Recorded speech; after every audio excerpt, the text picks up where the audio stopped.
If বা conditional sentence নিয়ে অনেকের মাথা ব্যথা থাকে যে আলটিমেটলি এটাকে কিভাবে সলভ করব।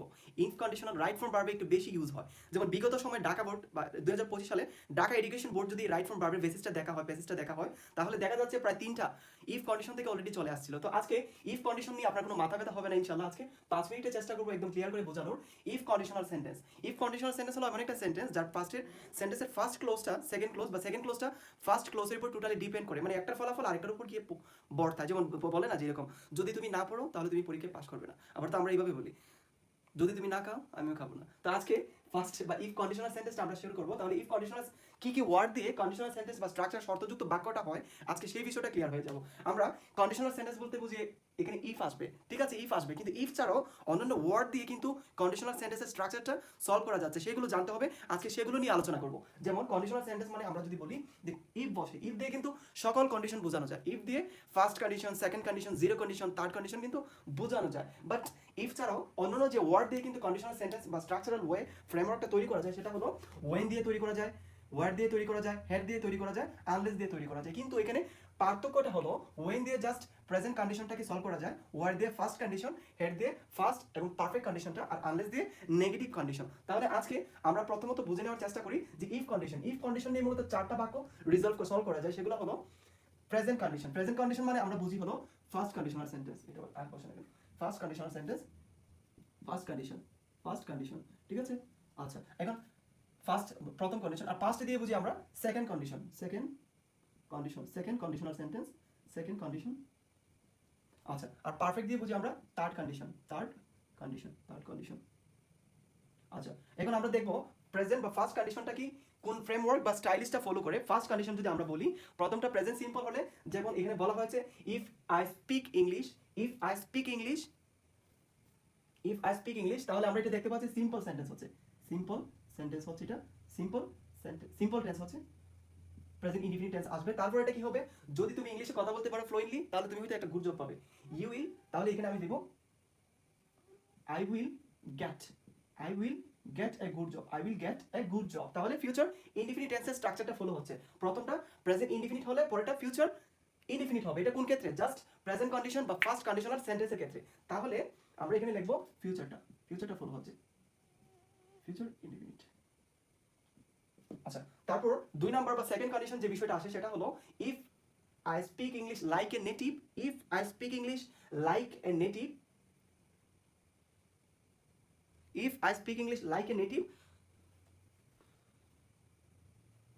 আচ্ছা এটা ফার্স্ট হবে, if I speak English like a native, এটা স্পিক হবে না, এটা স্পুক হবে। If I speak English like a native, যদি আমি ইংলিশে কথা বলতে পারতাম বিদেশিদের মতো তাহলে হয়তো আমি এই পোস্টের জন্য অ্যাপ্লাই করতে পারতাম। অতীত ফর্মে হচ্ছে, তাহলে এটা কি হবে, এটা উড দিয়ে আমরা বা শুড দিয়ে সলভ করে ফেলতে পারবো। তাহলে এটা হবে যদি ফার্স্ট টেন্সে হবে, এটা ফার্স্ট টেন্সে পড়বে, আর এটা সাবজেক্ট প্লাস কুড দিব, উড শুড দিব, তারপরে ভার্বের কি বসিয়ে ফেলবো, ভার্বের বেসিক ফর্মটা বা ভার্ব 1 বসিয়ে ফেলবো। এখন পারফেক্ট টেন্সে যদি চলে আসে থার্ড কন্ডিশন, তাহলে এটা কিভাবে সলভ করব। পারফেক্টে থার্ড কন্ডিশন আমরা সলভ করব হলো প্রথম বাক্যটা যদি if I had spoken English, তাহলে কি হতাম আই উড হ্যাভ, তারপরে যুক্ত হবে I would have, I could have, I should have. তাহলে প্রথমটা যদি কি হয়, প্রথমটা যদি ফার্স্ট পারফেক্ট টেন্স হয় তাহলে পরবর্তীটা এটা ফার্স্ট পারফেক্ট টেন্স আমি এখানে দিলাম, ফার্স্ট পারফেক্ট।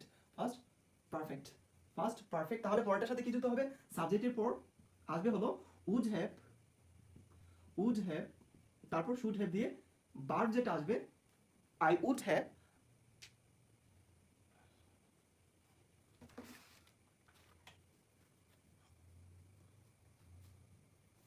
আচ্ছা I would have if I had spoken English, I would have like a native, এখানে যদি আমরা লাইক এ নেটিভ লিখতে করি আই উড হ্যাভ, তাহলে যে ভার্বটা আসবে ভার্বের 3 ফর্ম, ফার্স্ট পার্টিসিপল ফর্ম হবে, তাহলে আমরা দিয়ে দিতে পারি এখানে গটেন এ গুড জব,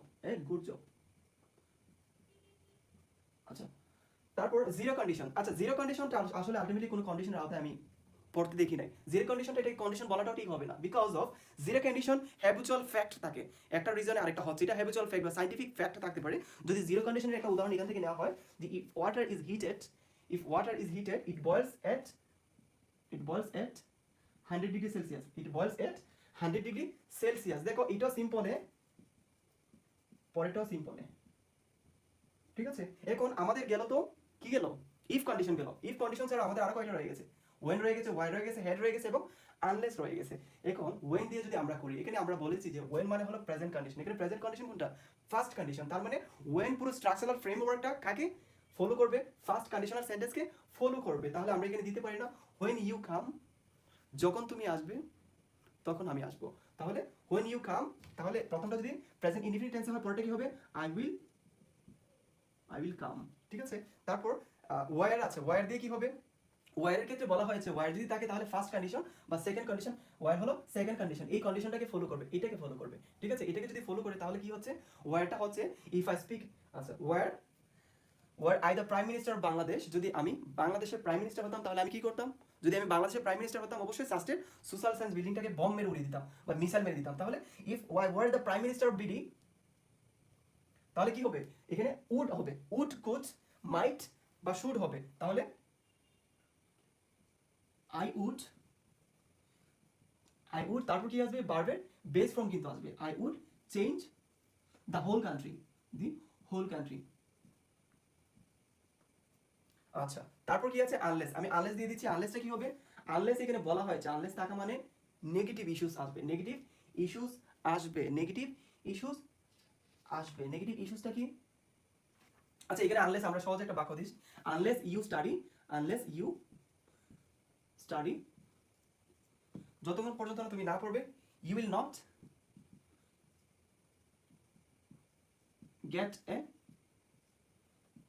যদি তুমি না পড়ো তাহলে তো পরীক্ষা পাস করবে না বা পরীক্ষা এ প্লাস পাবে না, এরকম। তাহলে এটা নেগেটিভিটি মেনশন করে, অলরেডি নেগেটিভিটি মেনশন করে, মনে রাখবা। এটা শুধু যে ঢাকা ভার্সিটি, সরি, এটা কিন্তু অ্যাডমিশন ক্যান্ডিডেটও কিন্তু অনেক পরীক্ষা প্রশ্ন রিজার্ভের মধ্যে থাকে। এবং গত বছর আমি বলে রাখি, গত বছর এবং তার আগের বছর আমি দেখেছি কুমিল্লা বোর্ডে সম্ভবত কন্ডিশনাল সেন্টেন্সের ফ্রেমওয়ার্ক থেকে প্রায় 4টা কোয়েকশন রাইট ফর্ম ভার্বে চলে আসছিল। সো এটা অফকোর্স ইম্পর্টেন্ট, এবং এটাকে তোমার এইচএসসির ক্ষেত্রে এটাকে কি ভাবতে পারো, রাইট ফর্ম ভার্বের একটা পার্ট ভাবতে পারো, রাইট ফর্মের ভার্বের পার্ট ভাবতে পারো, একটা পার্ট নিয়ে নিতে পারো, পার্ট ইস্যুস করা করতে পারো।